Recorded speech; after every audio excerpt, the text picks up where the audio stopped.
अस्सलाम वालेकुम। कैसे हैं आप लोग? उम्मीद है खैरियत से होंगे। तो मेरा नाम है रेहान अल्लाहवाला और मैं आज अगेन सैटरडे को हर सैटरडे की तरह आज फिर हाजिर हूँ। पिछले सैटरडे को थोड़ी डंडी मार ली थी क्योंकि मैं स्पीक कर रहा था, ऑस्लो में था और वहाँ पर अपॉर्चुनिटी नहीं थी कि मैं आप लोगों के साथ आके गपशप लगा सकूं। आज मैं इलिनॉय में हूँ, शिकागो के पास जो इलिनॉय स्टेट है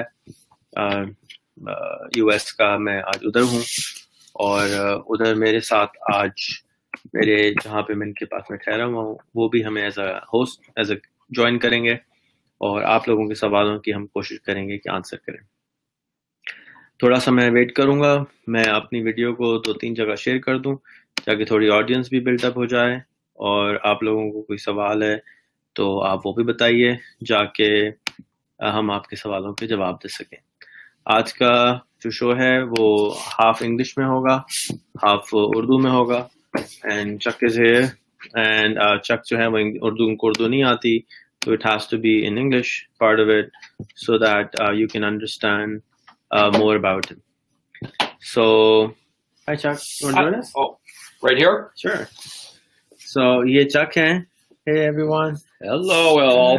So, I'll give you a small introduction of Chuck and then I'll ask him to introduce himself also. Chuck is a CPA, which stands for Certified Public Accountant. Certified Public Accountant. He's and he has been working for over 40 years, almost. Yeah. And for 35 years, almost 35 years, he has been dealing with international cultures from China, Hong Kong, Japan, and now he works mostly with Swedish people. So Bertola, hi, how are you, Bertola? Is here, and Bertola, you should share this because a lot of this would be related to Norway and Sweden. And but if you have any questions, we are happy to answer. The whole idea of this show is to make myself available once a week for an hour so that if you have any questions, you can answer them. I can answer them for you. And my goal of life is to end poverty. And the way I do it is I teach what I know. So I want to share what I know with everyone else so that they can take it and just go out there and do their thing and make the world a better place. So I will ask Chuck to do a small little introduction of himself. And Chuck, who are you? Yes, as Rehan said, my name is Chuck Canning, and I'm a CPA. I've worked in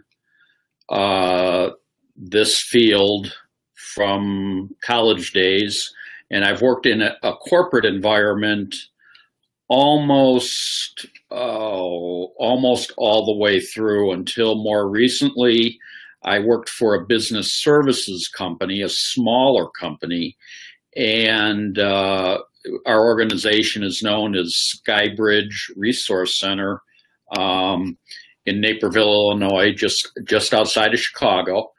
And we do business services, provide business services of all types. For foreign companies that are either getting started or in many cases, some well-established foreign companies, but companies that need resources in order to, complete basic business tasks, pay bills, handle payroll, legal, tax, in my case, handling financial reporting and audits and things of that nature, insurance. And like I said, it's a very small organization. We have 20, 25 people, full and part-time. And we have internal resources, but we also have a network of partner firms. So we basically surround ourselves with people who specialize in areas we don't specialize in, but with a larger network, we can basically help any company handle any type of tasks, so that they can work on selling and distributing their product and developing their place in the U.S. market, and they can focus on that part of their mission, and the back office services they don't have to worry about. We do that almost from top to bottom, or at least as needed. And it's a little bit different than working in a corporate environment because we're helping many companies, and we're helping or providing many different tasks. Each business that we service has different needs, and we adjust the work that we do based on their specific needs. And if we don't have resources in-house, we've got partner firms that have those resources. So we're kind of like the front end of a network that can help businesses enter the United States and be successful. As I mentioned before, they can focus on the work of getting their product introduced and sold in the country. And they don't have to worry about infrastructure in the background. So we have a few questions here from people, and before I ask those questions to Chuck, I wanted to know more about the attitude of an entrepreneur. Why is it important, or is it important or not? What do you think, and how is a Swedish person different than an American entrepreneur, or Chinese or Taiwanese? What do you think? Well, there's obviously, when you go around the world, there's cultural differences where the most obvious cultural difference is language. So people from different nations, different parts of the world speak different languages. So there's always a bridge there. I am unfortunately an English-only speaker. Rehan and I were talking about that before. I have difficulty. Maybe it's my old age, or maybe it's my stubbornness, but I have difficulty picking up other languages. And for me, I think the only way I could learn today would be to immerse myself into a culture where it's only another language and I would be stripped away.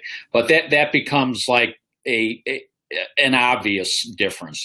But there's subtle differences too that people sometimes don't understand. It could be their appreciation of the arts, or it could be their political points of view, or it could be the way business is conducted. Rehan and I spoke about that at length this morning. Cultural differences that involve themselves in the way business transactions are exchanged. There's some things that you take for granted at home you don't realize that when you move to a new market, it is going to be entirely different. Banking systems are organized far differently from country to country. Even though there's many international banks in the world, local banking systems have little idiosyncrasies that make them difficult to deal with if you're not familiar with the system. A big one, which we didn't really discuss, Rehan, is differences in tax law. Tax laws can be very complicated. In the United States, tax laws are way too complicated, and businesses coming from other countries or individuals really have difficulty dealing with the U.S. tax structure because it was organized independent of the rest of the world, and it's more complicated than probably all the complications of all the other tax laws around the globe. The U.S. has probably got more pages dedicated to defining itself. It's things like that are little things and big things. It could be as simple as the difficulty of paying a bill when you're working in a new country, a different economy, and it can be something as big as doing tax planning so that you minimize your tax liability. It's just a broad range. And I noticed that in America, most people don't really negotiate in terms of pricing. When you go to a store, you don't really bargain. But you're saying that when people come for job, you have to bargain, or like a negotiation that's going on. That's very interesting. Yeah. First time I heard that. So tell us more about well, that is true. Generally, especially in a retail store or online purchasing too, definitely. There's a price on a product whether it could be an article of clothing, it could be food in a grocery store. There's a price set, and that's you either pay that price or you walk out and purchase from a different store. However, when it comes to the process of negotiating between an employer and a potential employee, in the United States, there's a lot of negotiation that goes on that. And I was mentioning to Rehan that, a difference that we've noticed between our European clients and the businesses that they set up here in the US, our European clients don't realize that when you come down to the last moments in the hiring process where both the prospective employee and the employer agree that they want to have an agreement and an employment contract, usually what happens in the United States, there's a negotiation over salary and sometimes benefits as well. And paid time off can be adjusted, things like that. And a job seeker in the US will immediately say, if they have a target of, say, to work for $40 an hour, they will say, I want to be paid $50 an hour, expecting the employer to say, I will pay you $30 an hour, and they would meet in the middle at the $40 an hour target. Our European clients have struggled with that. They think that when they hire somebody, they put a number on a job, whether it's an annual, hourly, monthly salary structure, and they think that's it. When they agree to the job, that's the salary. And so from that aspect, there's a lot of negotiation. So it's a contractual thing, and contracts it's a meeting of the minds, and it's a compromise a lot of times in contracts. So that is different. But in our stores, there's no negotiation at all. I've been to other parts of the world where if you walk into a store, you're expected, the shopkeeper will be insulted if you don't make an offer. If you don't want to buy the product, they expect you to make an offer, and there'll be the negotiation back and forth to buy an article of clothing or some food or whatever it might be. I've seen that happen in so many countries, but in the United States, never. You would never see that in a shop in the United States. Huh. So that's a cultural difference here. Welcome, Ali. Ali is one of the youngest public speakers in Pakistan. He's 17. Oh, wonderful. Yeah. Congratulations on being so successful at that age, Ali. Yeah. Over breakfast, you shared that what would want your grandchildren to be, and that was a very interesting answer, if you don't mind. I mentioned to Rehan that I've already mentioned here in this interview that I've worked for many years for larger corporations, and in different levels of management through many different big companies. And I mentioned that looking back, I regret that I did not do some things more entrepreneurial as far as creating a business structure for myself, whether it would be a side project or my main source of living. And my wife, Lisa, who's not here with us, unfortunately, at the moment, she's the exact opposite. She has only worked for herself, and she's started businesses. So I look at my wife's path through many decades of creating businesses, and my path working in the corporation environment a good part of my life. And I feel like that would have been a fun thing to do. And Rehan said, you mean so you could make a lot more money? And I said, well, no, not really. That really isn't necessarily the goal. The goal is to create something for yourself and build something.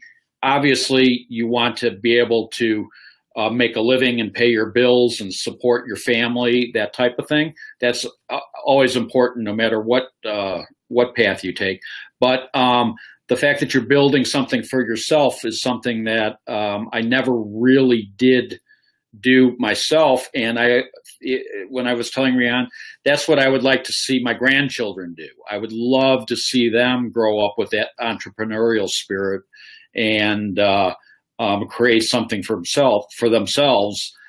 Doesn't mean that working for other people is a bad thing. That is a good thing, because that's part of the structure of an economy.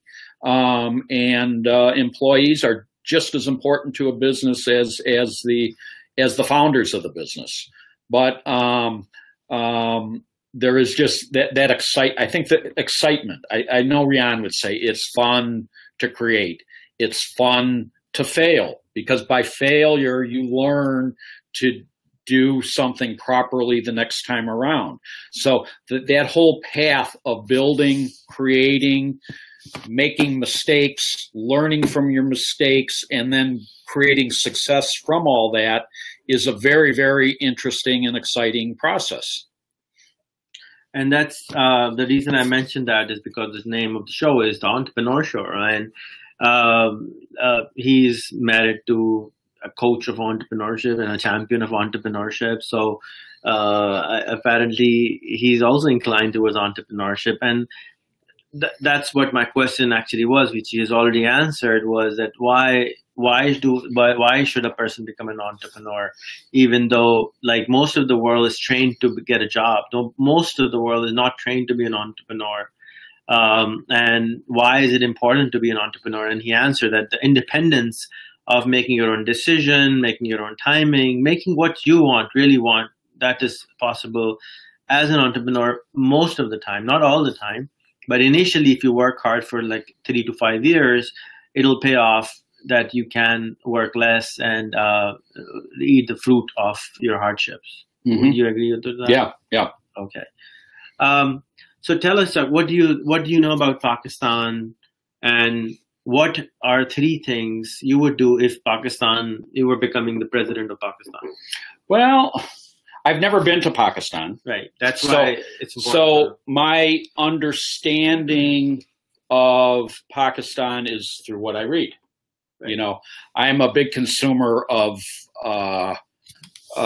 reading foreign policy journals and things of that nature. My view of Asia as a whole is that there needs to be more freedoms for the people. However, I do see that in Pakistan, there is a high level of entrepreneurship. However, there's also restrictions because, and this isn't just Pakistan, it's a large part of the world, and a good number of regions in Asia have it that the political and government structure sometimes is discouraging for people to be independent in that way. So if I were to become a political officer of a country like Pakistan, I would want to encourage that type of thing, because in the long run, not even the long run, the short run, there would be immediate benefits if people were given the encouragement, given the structure and the resources to step out on their own, because that's how you build economies, that's how you build society, and that's how you enrich people's lives, is by having resources and the freedom to do those types of things. So if I stepped into a role like that, and it's not just Pakistan, it could be any country in the world, I would want to do things that would open up avenues for people to go out and create and start businesses and grease the wheels of an economy. Well, whoever is watching, 28 people are live with us right now. If you can kindly share the video so that more and more people can get involved and get advantage of Chuck with us here today from Chicago area in Illinois. And most of my audience comes from Pakistan. Mm-hmm. When you hear the word Pakistan, what comes to your mind? What are the 3 things which comes to your mind? Does it come? That's what most people don't see on sitting on the other side of the border that people when they think of America, they see, for example, maybe Empire State Building, or they see Baywatch, or they see Hollywood, or they say people in huge cars. That's what their perception is, because they make the perception through movies most of the time. When you're watching TV and reading news, you've never been to Pakistan. What is that you see? As soon as you say that, my first visualization, I don't know why, is the big, bold, green Pakistan flag. Oh. That just jumps to mind. And I think what it is because I've seen so many people on Facebook from Pakistan have the flag right there next to them in the Facebook picture, or they're wearing a shirt with the colors of the flag. So what that tells me right away, just because I see that so often, there's a lot of patriotism, which is very good. Very good. Good job, Aftab Kardwala. Yeah. The other thing Here's the flag. that is sad to me is that there's so much conflict between Pakistan and India. And I really wish, if I could wish one thing, is that conflicts, not just Pakistan and India, but between countries that are neighbors and really should be friends, I would like to see those barriers go away.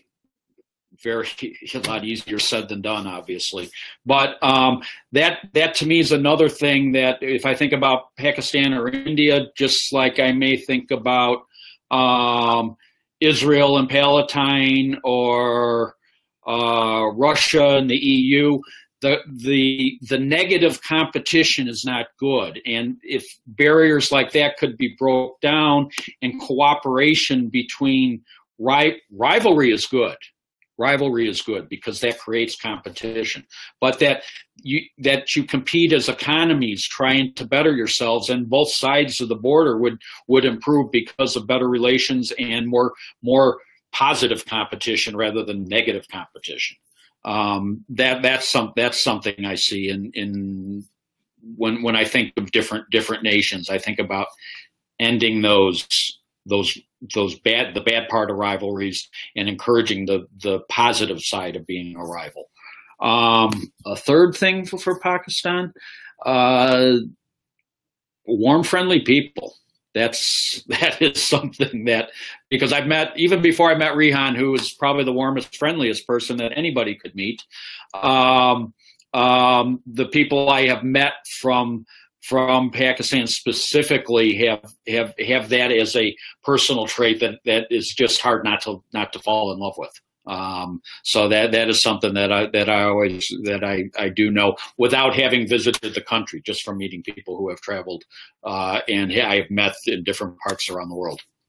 Cool. I'm amazed that he's one American who doesn't see Osama bin Laden when it comes to Pakistan or Taliban, which is a great thing. Thank you for not seeing those things. Well, because I read foreign policy journals and things of that nature, I know that's not the truth. So, but there are a lot of Americans who have tunnel vision, and they think that anything from that part of the world is bad, and that's unfortunate. But that's the way some people are. They don't understand, and and it may not be that it's a problem in their mind, but they're cut off from information. They don't allow themselves to read.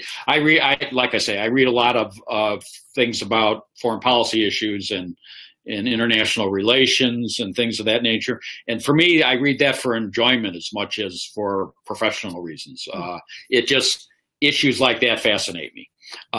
So I know a little bit about what goes on in the world, and I know that the Pakistan government is actually, even though I see many problems within the structure of the Pakistani government, they still are participants in the world structure and the world economy, and they're not out to blow up the world, or the people in the country are not out to blow up the world. People in Pakistan want to be successful just like people anywhere else in the world. They want to raise their families, and they want to have a level of comfort and safety and belonging. It's, really, really, you can see that if you really learn about other cultures. You can see that in most every culture.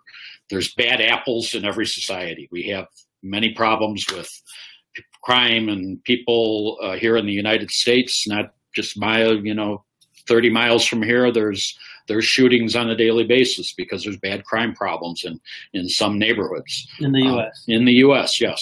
In Chicago. In Chicago, yes. And then you can go from where there's a big problem with crime and shootings. You can go 1 mile away and you can have the wealthiest millionaires living in big giant houses. It's everywhere. You're never far away from troubles. And the best way to solve problems like that is to give people resources to be successful through a positive course in life rather than having to go through a negative course. Okay, you have a mentor request. Would you like to mentor Aftab Wahid? That's a request from Aftab. Okay. And then you have what type? My eyesight is not great, so I'm trying to. So Aftab is saying, would you like to mentor us? Wahid. That means the one and only. Is that correct? Correct. Okay, yeah, because I knew two Wahids that I worked with 15 years ago. Wow. And I learned that the name means the one and only. So he must be a special person, right? But Wahid or Aftab, tell me what type of mentorship you're seeking. What are your goals for your next steps in whatever ventures you're considering? Brilliant. And then Shoaib is saying that I'm glad to see that Chuck does not have any negative views about Pakistan. Yeah, well, that happens through interaction. If he was reading only the newspapers or watching the TV, that would not have happened. But he actually met some guys or people from there, I guess. So that changes the perspective, and that's my work. That's what I do. I try to break the barriers. Yeah. All right. So, what are the 3 things people should equip themselves to become an entrepreneur? As a student, as to a Pakistani person who wants to be an entrepreneur, what do you think? What made America great is the entrepreneurship spirit. Mm-hmm. What are the 3 things you think that people should take in their own hands and not wait for the government to come and support them? Well, one thing is education is important, but education comes in many ways. You can go to university, which is very good. But sometimes education comes through other sources. You learn by doing. I think I mentioned earlier, sometimes you learn much more by failing. Failures can actually be good. But education is good. I feel that people get a lot of education through experiencing different things. So a lot of times you need to get involved in organizations. It can be as an employment type situation, or it can also be joining business associations, things of that nature, and engaging with other people. You need to be a reader. You need to read on a lot of subjects, and you need to get an attitude of becoming a lifelong learner, because no matter how much you've learned in life, a small fraction of what it is of what the real knowledge base is globally. The most difficult thing for an entrepreneur, the most difficult aspect from my point of view, is to be a risk taker and learn how to accept risk without fear. Not that fear is bad by itself, but to be able to get over the fear and take that step to take a risk. In fact, that's probably one of the reasons why I stayed in corporation, because for so long that I did not take risks when there was opportunities to do so. I had a family to feed. I had a mortgage to pay on the house and a car payment to make.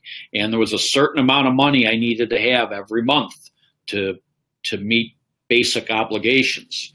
And my paycheck supplied that and gave me a little bit that I could put in the bank for savings on top of that. I never, when I had an opportunity, I never jumped off the cliff and found out whether or not the parachute was going to open or not. And looking back, I wish I had. So for me, that was difficult. I did not take the risk when an opportunity was there. And that's the toughest thing, I think, to make that step to true entrepreneurship, is be willing to, like, say, I'm going to go for it. I'm going to do it. I'm going to take a shot at it. And it's hard. Not many people are ready to do that immediately. And sometimes you might be 40 or 45 years old before you're ready to try that. So that's one thing you need. I don't know how to coach that. I wouldn't know how to teach that in a person. And maybe that's not a thing that's easily taught. Maybe somebody needs a push. Maybe that's what it is sometimes. Sometimes it's having the opportunity at the right point in time. But you need to, like, frame yourself that you're going to take that risk, that you're going to commit years of your life of maybe not having the best cash flow in order to get to that point where you can truly have built something that is successful and sustainable. And that would be the other thing, is to build that skill inside of you. That's a beautiful advice. And that's where mentors might come in. So when you're seeking mentors, you want to seek somebody who's been through that whole cycle, and somebody who can help you go through it's part of it is the push, but part of it is the coaching and having somebody there to go back and talk to as you go through that process. Mm-hmm. Brilliant advice by Chuck. I think that's really, really. Where were you hiding all those years, man? Okay, so right here, I was right in front of you the whole time. You go to goofy face show. Yeah. Okay. So Mr. Abdullah has a question, and his question is, how are you hope you guys are doing well. I'm facing issues to start up my entrepreneurial activity over here in Dubai. Any suggestion for the startup push? Well, one thing is that I would be, and this isn't necessarily, where was he going, UAE? Yeah. Okay. I wouldn't necessarily limit this to UAE. It could be any region in the world, but I would be looking for some internal support services within that country or economy that can be of assistance. So that's what you want to do. You want to look for a network, not unlike the network that my firm provides for primarily today for European countries or companies coming to the U.S. And for the UAE, I couldn't recommend anybody, but I'm sure there's some business groups and associations that can point you in that direction. But that's what you want to do. You want to have somebody with feet on the ground before you have employees, especially, and even sometimes after you have employees, that can help get your infrastructure set up within the guidelines and laws within that country. So that's one thing I would seek out in a very early stage too. Then that would extend also to recruiting employees. If you need to recruit locally within that country for the business that you're establishing, you want to have some good outside advice too to help with the recruiting process, because that's really the most important thing. When you get to the stage where you will have employees, you want to make sure that you get not just somebody who can do the work, but somebody that you can develop a high level of trust with, especially if you're going to be running the business on a remote basis. That's very important. Another avenue that I've worked in establishing businesses across borders is actually seeking out an equity partner who could share in the business. I worked for a long time for a company that just did that. Every time we entered a new country to establish a new business, this was in the food industry, we always sought out a local partner. And that model worked very well. Now, you gave up an equity stake in the business by doing that, but what it was is you had somebody local that knew local customs, business practices, laws, and also probably had relationships within whatever industry it is. And you give up an equity stake in the business, but at the same point in time, you have somebody who's going to invest it, and that raises level of trust right away when they're a co-investor. So that's a model I have seen work very well when you want to expand something globally. My advice would be to go to rehan.com/startup. I have a 13-step video there and a booklet which will allow you to do 13 different steps, which will allow you to start your idea with no cost. There's no cost on doing my following my process, and that includes building your network and building your everything. With social media today, you really don't need to do exactly what it used to be 20 years ago. But once you grow, once you make some money, you can definitely follow the older steps. But with these new tools, like what we're doing right now is sitting in front of our computer and talking to the planet, you can start doing the same. And that's what the rehan.com/startup would teach you. You can also, to build up on what Chuck said, you can, in Dubai, you have Thai, or you have Open. You can go Thai.org, you can go Open, you can Google Open, which is Entrepreneurs Network of Pakistani origin. Thai is the Indus Entrepreneur. Then there's Startup Grind. There's tons of events always going on in Dubai or UAE, and actually all around the globe. And you just go and hang out with the entrepreneurs and Facebook them and connect with them.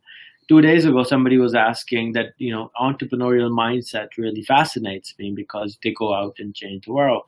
And I said to this person that, would you like to be an entrepreneur? And she said, no, I really just want to be, I don't know how to be one. So then I asked, what would you need to do in order to learn Japanese? What if you were living in Japan alone and everybody around you was speaking Japanese? Well, you will end up speaking Japanese. So if you're hanging out with entrepreneurs all the time, you're actually learning how to be an entrepreneur, how to be a risk taker. What do you do? And that's basically what you do. Most people just hang out with people who do jobs. So you end up doing jobs. You will become a person who you hang out with. So you're welcome to come in and take in my Facebook friends. Most of them are entrepreneurs. Once you are surrounded by them, you become an entrepreneur as a byproduct. You don't really have to do a lot of that stuff. Thank you, Wendy, for sharing that link. Thank you so much for that link and sharing this. Sadia is saying business is successful if you are the best at selling what you have got. Would you agree with that? That's one important aspect, but it takes much more. Yeah. Especially going into a new country, new market. If you've sold a product locally and you've been successful at it, it can be a whole different environment going into that new market. That's why you need to do a lot of research and education and make sure that you've got resources in place to be successful. Penetrating a new market is entirely different than it is penetrating your home market. Right. Because you have to learn the culture, you have to understand small little details about things which you would never read in a book. Mm-hmm. You would never really, you have to experience those things. But still, that skill of being able to sell is still it's a critical skill by itself, but not the only skill. Correct. So Shoaib is saying, totally agree with Chuck, but how can we take initial steps to avoid risk of loss and play safe while starting a new business? Okay, that's an important step. avoiding risk of loss? There's no simple answer because there's so many different areas where there is risk of loss. But one thing, for example, here in the United States, it's important, compared to the rest of the world especially, it's important to have the right level of insurance. You know, for example, if you're going to store inventory in a U.S. warehouse, it's really important that you have the right level of property insurance to cover that, because a warehouse is going to tell you that they provide insurance, okay, for the product that you store in their warehouse. So if you hire an outside warehouse facility to store your product, they will say, we have insurance. But what you're going to find is that if there's a fire or a storm that destroys the building and ruins your inventory, you're going to find that there's little fine details in the contract that means that's effectively going to mean you're not covered. So what you need to do is you need to be sure that your goods are properly insured. And you can take an extension of that too, because in the U.S. we have one of the largest industries in the U.S. is called the legal field. May not be the largest or one of the largest, but the lawyers in the United States love to make a lot of money, and they make the most money by suing other people. So when there's an incident between companies or between employee and company or company and employee, you see so many lawsuits in the United States to settle things that should really be settled in a simple negotiation. People go to lawyers because they think they can win more money in a court case. So what that means in the United States, you need to have an appropriate level of business liability insurance, just to make sure you're protected against outside lawsuits, things of that nature, or claims against your product if your product fails. Many things like that. Insurance is a real simple thing to get. You just need to have a good insurance broker, provide you with a risk assessment analysis. But there's other risks that come outside of that. You got to make sure that when you hire people, I mentioned before, having a level of trust with your employees or partners if they're an equity partner. That's what you need to do. There's never 100% guarantee that you can eliminate risk of loss, but you need to make sure that you have good people you can rely on that are going to manage the business. I've seen businesses lose money just because they hire the wrong people who are out to enrich themselves versus allowing the company to grow and prosper. It's not an easy thing to do. And again, research helps in front to know what the risks are. If you don't understand the risk in particular economies, particular markets or countries, you're not going to be able to, do anything to help alleviate the risk. You'll never be able to eliminate it, but what you want to do is understand where the risk can arise from and do what you can to minimize your exposure to that risk. Research helps the best. So my answer to that is that how much risk you want to take is that as somebody who has started many businesses, I can guarantee you that your business is not going to remain the same in the next 5 years, no matter what business you're in.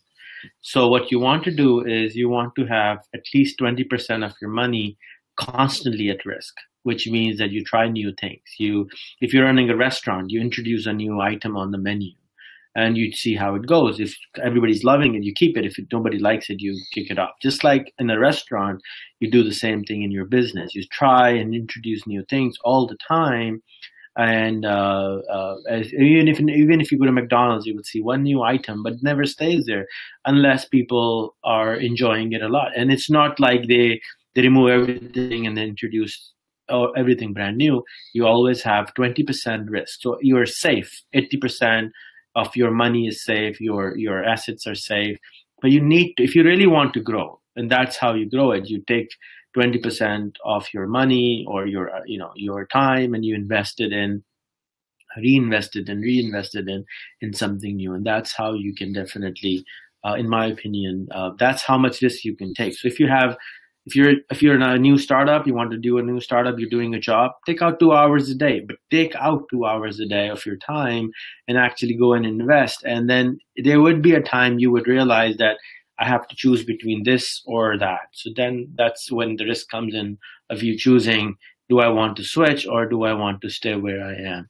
So that's something which you can take. And then there is no, again, remember, there is no right or wrong. You have to keep on trying to get it figured out. Every human being is different. So what works for me might not work for you. What works for him might not work for you. So these are our opinions. Please make sure that these are our opinions. Don't come back and sue us that we give you some advice on this. It's a suggestion. Also, please make sure you've shared the video so that more and more people can learn from us. Abdullah Khan is thanking you, and he says that he experienced your experience-based answer helped him, and he's inviting you to in Dubai or Pakistan so he can meet you. Mm-hmm. So Abdullah, message Chuck so he knows, and give him your number so when he comes to Dubai or Pakistan he can maybe see you. And don't just invite him, send him maybe a ticket or something, right? So the next question is, what about network marketing, business opportunity? People in Pakistan don't understand what level of business opportunity it is. How it can influence in someone's life. Please take a light note. People can understand it. I'll let you start, and then. Well, I'm not certainly not a marketing expert. I would and it's too bad Lisa's not here because she could probably offer many insights into this. Tell them about companies like Herbalife and Pink Lady, and that's basically what network marketing is.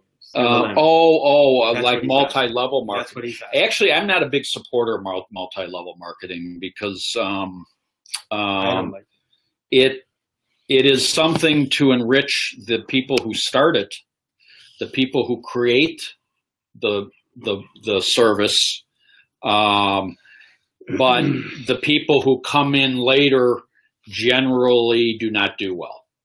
And in fact, they end up investing more than they ever will make in revenues in selling the product, unfortunately. So I'm not a big supporter of that type of business at all. There are some people who argue that they will refer to them as pyramid schemes, which is a different type of thing entirely, but there's some similarities between the two. And pyramid schemes here in the U.S. are illegal. That's investment thing, like the Bernie Madoff scandal was a massive pyramid scheme.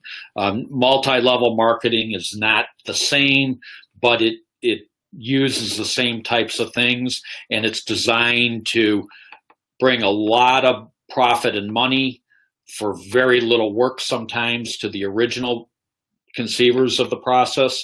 And as people add and layers add, there's very, very little money left. You will actually see some of the pyramid schemes that began in the United States. There's a certain level where they hit capacity within a market, and the only way for them to expand is to go to other markets, other countries, other continents. So a lot of times you will see some of the Herbalifes or the older ones, they've continued to grow, or they retain their growth by moving to Asia and Europe and other places. And in some countries they were pushed out because there's laws against that type of thing. So I am not a big proponent of that at all. I don't think that is a good way to go, especially if you're looking at something that's been around for a large number of years. The chances of being successful become very small unless you're a really great salesperson.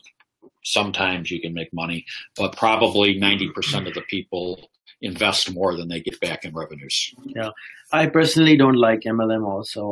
My first company I joined as an MLM was when I was probably 19.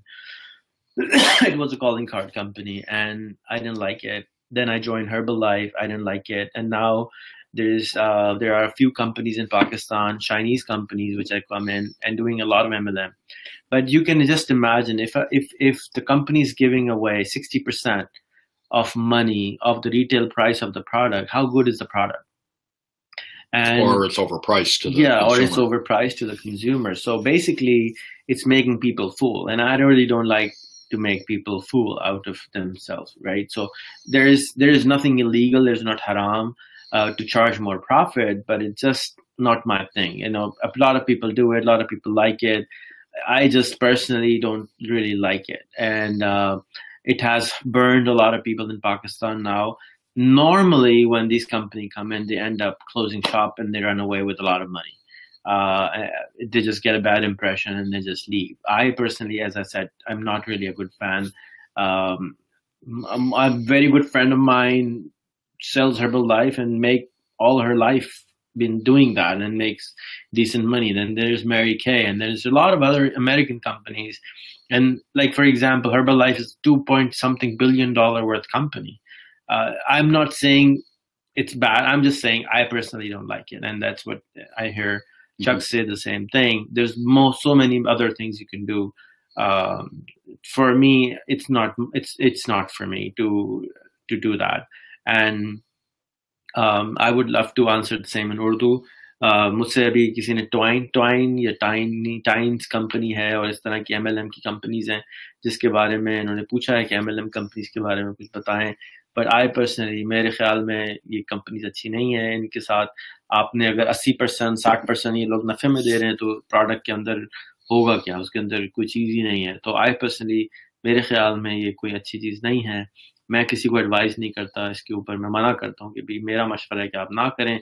इतने सारे और काम है वो कर लें. ज़रूरी थोड़ी है कि आप ये लालच दिखाते हैं आपको कि इतनी जल्दी आपके पैसे बन जाएंगे. और याद रखें, जिस चीज़ के अंदर भी आप स्टेरॉइड इस्तेमाल करेंगे, लालच इस्तेमाल करेंगे, वो चीज़ रिलायबल नहीं होती, लॉन्ग टर्म नहीं होती. You can build a lot of muscle using steroids, but they're not real. It's similar. So it's like they offer you the instant money, but I don't think it's a good idea. So we have Majid, who is from Iran, who lives in the US. He's asking about PayPal. Majid, PayPal does not work in Pakistan. If you even log into your PayPal account in Pakistan, your PayPal account gets closed. So it's just not allowed in Pakistan. And we have been trying to make a documentary. A friend of mine is working on it to make a documentary on what's the problem and why doesn't it work. Most people don't even know why it doesn't work. PayPal never answered me why it doesn't work. People blame government of Pakistan. Some people blame PayPal, but it's a blame game. So my goal with a documentary on this was to have a 45-minute video which explains why PayPal doesn't work in opinions of people. At least document that so that we can go and fix it. If I was the minister of IT or somebody like that, I would just camp out of PayPal's office unless they answer me. I mean, I think it's a really important tool for the country like Pakistan, which is like 4% of the planet. We're missing out on it. It's the 6th largest country in the world, and PayPal doesn't work. It's not like we are Iran or something. Sorry, you're from Iran, but it's Pakistan is a U.S. ally, and everything. The banks are amazing there. There are thousands of people of banks over there. I don't see why PayPal doesn't work, but it just not there. However, which gives us a place for Bitcoin is there. There are local companies which have come in now, which have replaced PayPal, but I would love to see PayPal there, but it's not there. Alrighty. Yes, it would be great to see them. I'm so thankful for all of you to join in and listening in, and especially to my host and guest for the day, Chuck, who has been wonderful to us, me and Ehsan. He hosted us and took care of us really well. Thank you so much, and you're really welcome. Well, thank you, Rehan, and I'd like to thank everybody for listening, and also too, I'd love to wish everybody all the success in your pursuits, both from a business and entrepreneurial standpoint, but also personally with your lives in general. Best of luck to each and every one of you. Thank you. And Can they contact you somehow in future? Yeah, I'm on Facebook. I'm connected to Rehan, so you could probably find me on Rehan's contact list that way. I do have a Gmail account, which is my first name spelled as Chuck. My real first name is in Charles. That's one cultural difference here in the U.S. We all have nicknames. We have our formal name and our nickname, and most people use their nickname. But my name is Chuck Canning, Canning, and it's a Gmail account. Well, I've tagged him on the video. Please do send him a friend request, but do inbox him why you want to be friend and what do you want from him. How can he help you? And he would not reply overnight. He will do when he has time. He's a very, very busy person, but he's also very helpful and good human being. So he will reply on his own time. Don't pressure the mentors. You have to remember that if you really want somebody to mentor you and you're not really paying them anything, they're not your slaves. You have to respect their privacy. You have to respect their time. They're not there to serve you. They're not police officers. They're not government servants. They're mentors. And you have to have a certain amount of respect and appreciation for them. And if they don't wish to answer you, don't push them. Otherwise, you might get blocked. So you just lose everything you have. So be respectful for people who are giving you time. Take what you can get, and remember, it's your journey, it's not their journey. Mentor's job is not to make you successful, but to guide you towards success. And if you push it, you're not going to end up getting anything. So don't push it. Don't push too hard. Don't try to be overnight success, because there is no such thing. You cannot make a baby overnight. It takes 9 months. You cannot run a business. You cannot make a business overnight success. It takes 3 to 5 years. There's a very old saying, you work 10 years and you'll be an overnight success. So if you have really worked 10 years on a business, on a project, you will be an overnight success. But that overnight is like 10 years long. And in the end, still you might not be a billionaire, but you will have a lot of satisfaction if you follow your heart and if you do what you really want to do. And I'm here to support you. I will be very happy to help you if you follow my terms. And my terms are stated very clearly, very publicly. Go to rehan.com/startup. There's a 13-step process. If you have done all those processes, I promise you I'll give you my time. But if you have not done those steps, I'm not going to be able to help you. You can go and ask someone else. That's from my side. Chuck is more open, I hope, and he doesn't get like 100 messages every day asking for help. And I hope that day comes soon. But Chuck has been very kind. Thank you so much for being with us.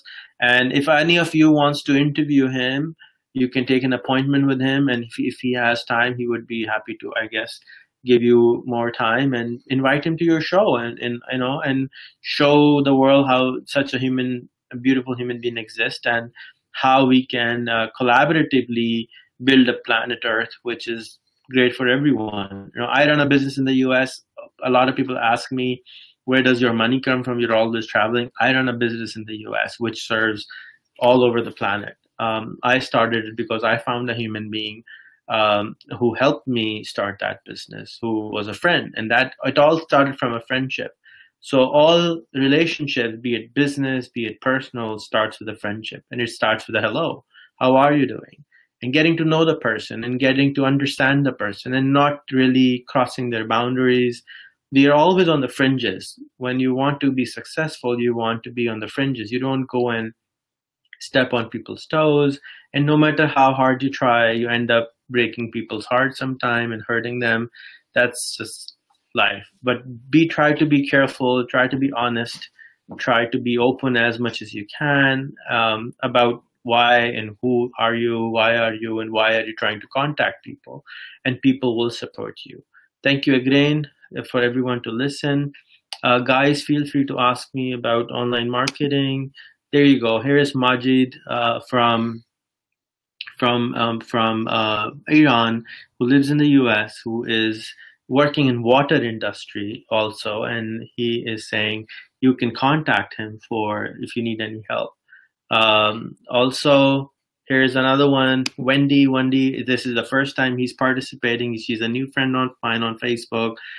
She's also very experienced. You can have conversations with her. You can interview her and learn about the culture. If you want to do business in the US or anywhere in the world, even if you want to do business in Pakistan, you have to know people. You have to understand the culture. And if you don't understand the culture, honestly, you would not be, the chances of success would be very bleak. It just won't happen. And I honestly, I wish everybody will become a billionaire.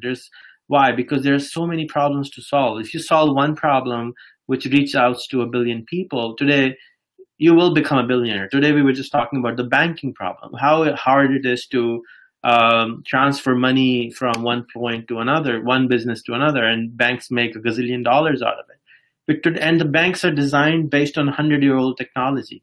It's about time somebody disrupted banking. The moment you start a new bank, it might take another 10 years, but you have to disrupt it. If you think something is wrong, go out and disrupt it. If you think the government is doing something wrong, find a way to disrupt it, because everything which you find wrong is probably, the chances are they were designed like 100 years ago or 50 years ago, pre-internet, pre-Facebook, pre-YouTube time, pre-broadband time. Just within the last 20 years, the internet has changed everything we think of. I mean, imagine what we're doing right now. We're doing our own show online, and hundreds and thousands of people will watch this video just in the next 2 days. It was impossible to do this. I tried to broadcast my wedding in 1997. It was like, oh my God, costed me $1 gazillion. That was only 20 years ago, and the quality was pathetic. So, go out there, change the world, and don't think anything is too big for you to solve. It's just that you think it is. And find the right mentors, have a good network, not just internet network, but friends who would actually make you successful. They will kick your ass, and they will definitely make you successful. And then I want to see all the planet being, happy and happy-go-lucky, and that's my mission of life. So thank you everyone again for joining. Sorry for my blabbering. Don't forget to share the video and join us next week at 10 p.m. Pakistan time. Assalamu alaikum.